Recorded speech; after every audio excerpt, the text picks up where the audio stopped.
let's unpack this. Today, we're diving into a source that looks at learning English, but through a really interesting lens. It uses a story and then highlights specific vocabulary right from that story. That's right. And our mission here really is to pull out the most valuable stuff from this material. It's not just the practical learning technique they talk about, but there's also this really human element in the story itself. Yeah. So our source for this deep dive, it's actually a transcript from a YouTube video. Okay. It's for English speaking practice, a channel called Speak English with Class. And basically, they use this short story as the foundation, both for showing a learning method and then, breaking down language points from it. Gotcha. So you can expect us to explore that particular practice method they focus on, and then, delve into this story they shared. It's surprisingly touching. Right. And then we'll take a close look at some of the specific vocabulary and phrases the material pulls out from that narrative. Sounds good. Absolutely. So we're ready to dig in and uncover the interesting nuggets this source holds for you. Well, what's fascinating, I think, is how the material just jumps right in. It introduces a practical technique right alongside the story content. They highlight this thing called shadowing. Shadowing, yeah. As a simple but, potentially really powerful way to improve speaking, pronunciation, listening, kind of all at once. Yeah, the way they describe shadowing in the source is really clear. The basic idea is you listen carefully to how the speaker talks, really pay attention to the rhythm, the intonation, the sound, the pronunciation, all those little nuances.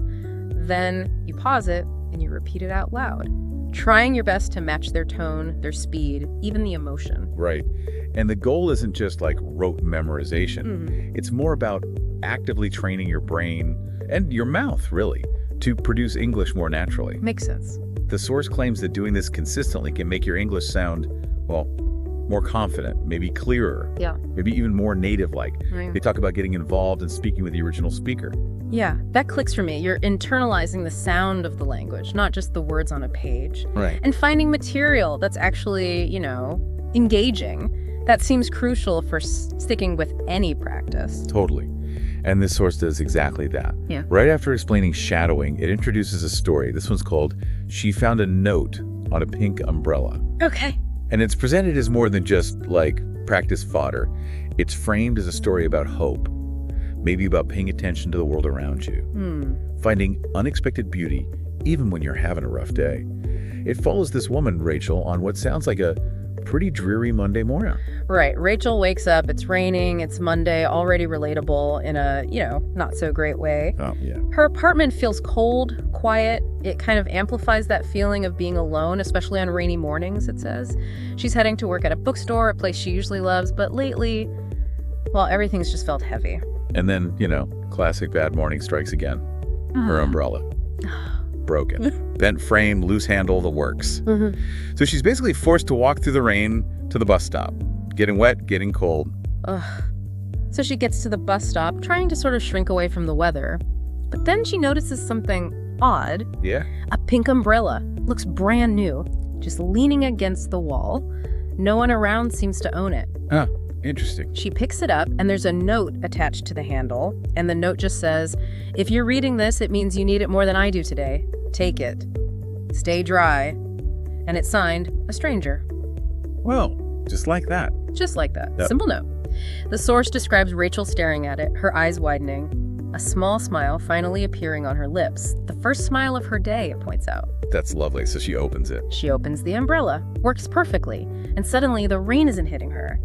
For the first time that morning, the source says she feels a sense of warmth, this feeling of seen, maybe. Yeah. Connection. She takes it on the bus, keeps it close, just thinking about this, totally unexpected act of kindness from a complete stranger. So she gets to the bookstore, still carrying that little bit of warmth from the morning. Exactly. She hangs the umbrella up. Her coworker, Grace, spots it. "Nice umbrella," she says. "Pink suits you." So Rachel explains the whole story gift from a stranger, and Grace calls it the sweetest thing I've heard all week. Oh. And Rachel agrees, right? Says it changed her whole morning. Totally. But the story doesn't stop there, which is interesting. It describes how Rachel felt inspired. She wanted to do something similar for someone else. Paying it forward. Exactly. The very next day, she left one of her favorite books on that same bench with her own note. This book made me smile. I hope it makes you smile too. A stranger. Oh, that's brilliant. And that's where this sort of chain reaction idea really kicks off in the story. The next week, someone else left warm gloves on the bench with a note. No way. Yeah. 2 days after that, a bag of candy with another message. The source even notes she wasn't sure if it was the same person or different people. Doesn't matter, really. Right. But this quiet little chain of kindness had started, and Rachel was the first link. That's really quite something. The story ties this back, doesn't it, to the tough parts of life, those rainy days, feeling alone. Mm-hmm. But it emphasizes that sometimes just a simple thing, like a pink umbrella and a note, can be enough to remind us that people do care, that we aren't totally alone. Yeah.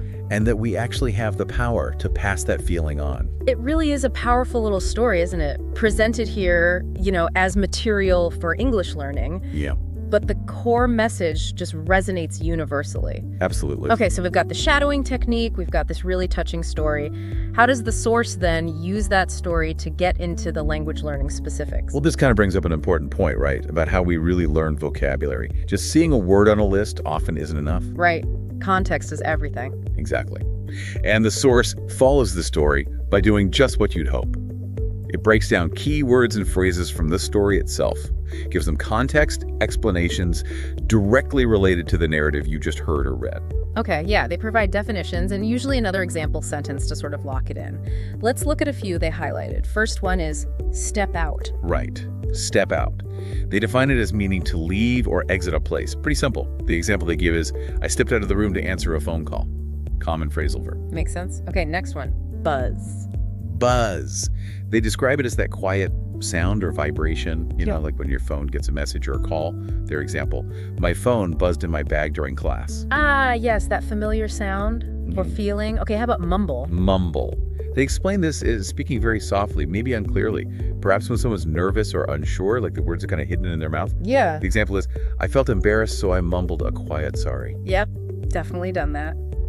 How about zip it up? Straightforward, practical one. Means to close something using a zipper, like a jacket or a backpack.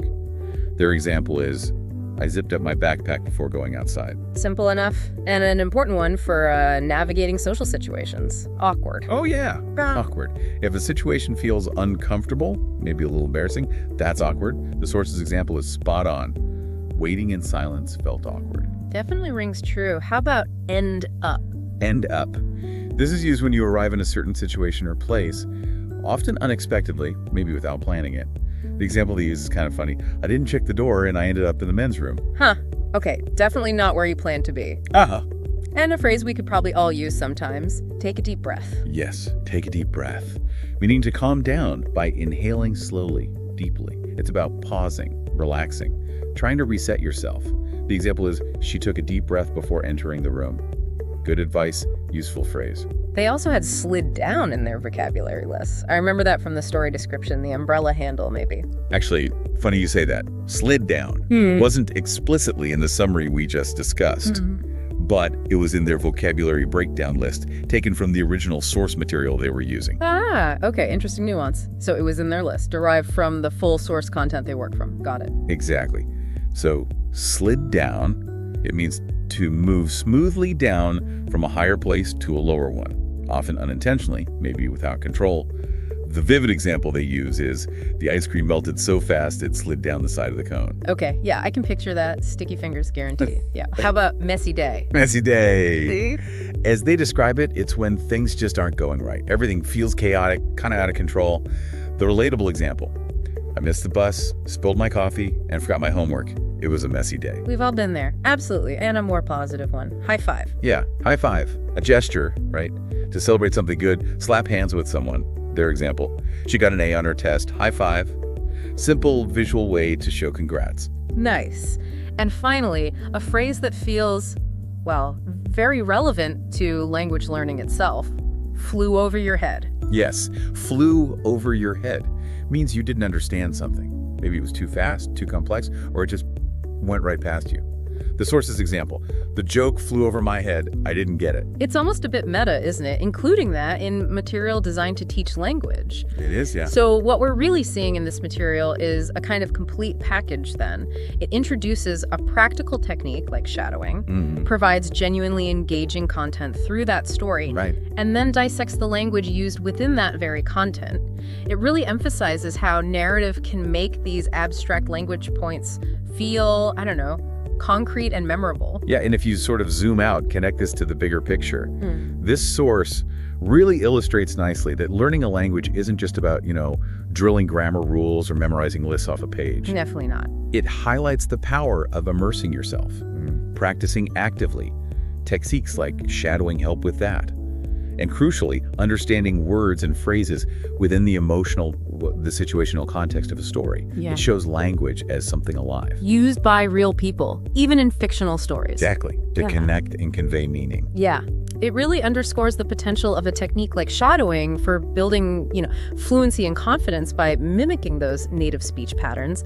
And it uses that story, the pink umbrella and the chain reaction, to powerfully demonstrate the impact of small acts of kindness, connection. That's a theme that resonates whether you're learning English or just being human. And from the vocabulary angle, it just confirms that encountering specific words, from maybe simple ones like mumble or awkward to more descriptive phrases like slid down or flew over your head, encountering them in a narrative gives them a life they just don't have on a dry list. Right. You remember awkward because you kind of felt Rachel's discomfort at the bus stop, maybe? Or mumble because you can picture someone shyly apologizing. Exactly. Context is king. So these different elements, the effective practice methods, the compelling content that speaks to universal human stuff, and these contextualized language points, they really do seem to work together, don't they? They really do. They create a much richer understanding, not just of the English language itself, but maybe also of how we navigate the world and, interact with each other within it. That definitely makes sense. And maybe this raises an important question for you, the listener, to think about after this deep dive wraps up. Based on this material, just consider, how can the simplest words, or maybe seemingly tiny actions, carry significant weight? How can they lead to unexpected connections or insights in our own lives? That's a good thought. What pink umbrellas might be waiting out there for you to find? Or maybe what books with notes could you leave for others? Literally or, figuratively. Something to definitely mull over. Well, thank you for joining us for this deep dive into this really quite fascinating source. Keep exploring, keep learning, and keep connecting.